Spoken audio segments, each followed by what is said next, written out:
প্রত্যেকবারই বলি একই কথা, বাট তাও বলছি, মানে এই যে ধরো 3 বছরে পা দিয়েছি, এটা আমিও ভাবতে পারিনি মানে 3টে বছর আমরা অতিক্রম করে ফেলবো সবার সাথে সাথে। সবাই আমরা একসাথে 3 বছর আমরা অতিক্রম করছি, মানে প্রত্যেক দিনটাই আমার কাছে একটা বছরের মতো মনে হয়। একদম সকাল থেকে যখন ঘুম থেকে উঠি তখন থেকে ভাবি যে আজকের দিনটাই আমার কাছে হয়তো শেষ দিন। তো আজকের দিনটাই যা করার আমাকে আজকের দিনটাই করতে হবে। কালকের দিনটা কে দেখেছি বা কে কালকের দিনটা আদৌ দেখতে পারবো কিনা আমরা জানি না, তো সেটা আমিও ফিল করি। তো যতটা যতটা পারি তোমাদেরকে সাপোর্ট করার আমাদের রয়েছে, যতটা আমরা ট্রাই করে যাই। আরো আরো আগামী দিনে আরো ট্রাই করব, আরো চেষ্টা করবো যাতে সবাই আমরা একসাথে গ্রো করতে পারি। তো এই জার্নিটা মানে খুব একটা ইজি ছিল না, যারা নতুনরা আছে হয়তো জানো না, পুরনোরা সবাই জানে। তো আমাদের জার্নিটা খুব একটা ইজি না, যেরকম হ্যাঁ বাবা যেরকম আমরা অনেক অনেক মোটিভেশনাল ভিডিও দেখি বা মোটিভেশনাল শুনি না, তো সেরকমই আমাদেরও জার্নিটা এইভাবে স্টার্ট হয়। হুট করে একটা আমরা ডিসিশন নিই। আমাদের সামনে বিয়ে ছিল, তো আমরা ভাবিনি যে না বিয়ে আছে আমি ডিসিশন নেবো। তো ডিসিশন নেওয়া হয় যে আমরা অফিস চেঞ্জ করবো। তো কোন মানে কি অফিস যাব, কোথায় যাব, কিভাবে ইনকাম করব, তোমাদের কি করে স্যালারি দেবো, তো সেই সব কথাটা সারাক্ষণ আমরা ভাবতাম আমি আর আমান্দা। তো বাট একটা আমাদের মনে জেদ ছিল, ইচ্ছা ছিল, হ্যাঁ চলো করে দেখি, আগে তো করি তারপরে যা হবে দেখা যাবে। এটাই আমি তোমাদেরকেও প্রায় বলি যে আগে ডিসিশন নাও, হ্যাঁ চলো করবো, তারপরে দেখবে অটোমেটিকলি আমাদের ওই রাস্তা দেখবে, ওপরওয়ালা বলো, গড বলো, ভগবান বলো, আল্লাহ বলো, যেই বলো সে আমাদেরকে রাস্তা দেখাবে। তো সেখান থেকেই শুরু। তো আমরা 1 বছর পূরণ করলাম, তারপরে সেকেন্ড বছর, তারপরে থার্ড বছর। তো অনেক মানুষ আমাদের সাথে জুড়ে ছিল, তো অনেক মানুষ আমাদের সাথে এখনো আছে। তো আমি এখনো আবার আজকের দিনও একটা কথা বলবো, আমি আগামী 2 বছর আগেও বলেছিলাম যে এখন যারা আছে আমাদের সাথে হয়তো মেবি তারা হয়তো নাও থাকতে পারে নেক্সট ইয়ারে, হয়তো যখন নেক্সট ইয়ার আমরা সেলিব্রেশন করবো হয়তো হতেই পারে তারা হয়তো আরো বেস্ট অপরচুনিটি পাবে, রাইট, কোনো ভালো অপরচুনিটি পাবে। তো সবার জন্য আমরা কখনো বেঁধে রাখি না কাউকে যে না তুমি আমাদের কাছে আসো মানে তুমি আমাদের কাছেই থাকতে হবে, এমন কোনো বাধ্যকতা নেই। যার যেখানে ভালো লাগে, যার যেখানে বেটার অপরচুনিটি, তো সে ডেফিনেটলি সেখানে যেতে পারে। তো আবার দেখবে তারা যাবে, আবার অন্য কেউ আসবে। তো এটার মানেটা হচ্ছে কারোর জন্য কখনো কিছু আমাদের থেমে থাকবে না, রাইট। তো আজকে ধরো সাপোজ ধরো আমিও যদি না থাকি তো আমার কোম্পানি চলবে, কখনো এমন না যে ধরো ও আসেনি বলে বা ও নেই বলে আমার ব্যবসা কমে যাচ্ছে, বা দীপদা আমার ফাইলটা ফিল আপ করে দেয়নি বলে আমার বিজনেস কমে যাচ্ছে, বা অভিজ্ঞতা লগ ইন করে দেয়নি, বা শান্তনুদা বা সন্দীপদা লগ ইন করে দিচ্ছে না বলে আমার ব্যবসা কমছে। তো এগুলোকে বলা হয় অজুহাত দেওয়া, এক্সকিউজ দেওয়া। তো আমি বারবারই বলি এগুলো ছাড়ো, অ্যাটলিস্ট নিজের ক্যাপাসিটিটাকে বোঝো যে হ্যাঁ এভরিথিং তুমি করতে পারো। এমন কিছু নেই যে তোমরা পারো না করতে, সবাই করতে পারে। যদি আমি করতে পারি, যদি আমান্দা করতে পারে, তো এভরিবডি তোমরাও করতে পারো। আমাদের কাছে এমন কোনো জাদু নেই, কোনো টোনা নেই যে আমরা করতে পারছি না যে তোমরা করতে পারবে না। আজকে সুরজিতের কথা আমি বলি, সুরজিৎ আজকে যখন আমাদের সাথে যখন জুড়েছিল তখন ছেলেটা মানে পেশেন্স লেভেলটা বোঝো কিরকম। তো তখন সুরজিৎ এরকম এখানে আছে কয়েকটা মেয়ে 2000-3000 টাকা স্যালারি পেয়েছে, সুরজিৎ তো ওরকম স্টার্টিং শুরু করেছে অনেক প্রায় 6-7 মাস ধরে 2000 টাকা 3000 টাকা দিয়ে দাঁতে দাঁত কামড়ে বসেছিল।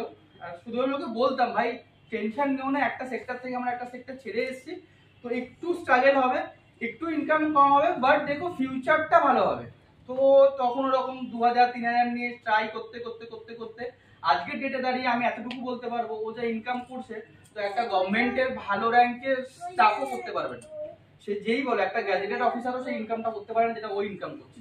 তো আমাদের এই সেক্টর আমি বলছি সেলস সেক্টর, সেলস মার্কেটিং এ কোনো শিক্ষাগত যোগ্যতা লাগে না, কোনো ডিগ্রি লাগে না যে আমাকে এমবিএ পাস করতে হবে, আমাকে ইঞ্জিনিয়ারিং হতে হবে। আমিও একটা পাতি জাস্ট গ্র্যাজুয়েট, আর কিছু না, মানে আমার কোনো ডিগ্রি বা সেরকম কিছু নেই, শুধু জাস্ট গ্র্যাজুয়েশন কমপ্লিট করেছি, গ্র্যাজুয়েট সার্টিফিকেটই রয়েছে, আর আদার্স কিছু নেই। সুরজিৎদারও তাই, আমান্দা কমার্স করেছে আরো। তো যাই হোক, তো আমাদের এই সেক্টরে ওরকম কোনো না আমাকে শ্রীদেবী হতে হবে, না আমাকে সলমান খান হতে হবে, না শাহরুখ খান হতে হবে।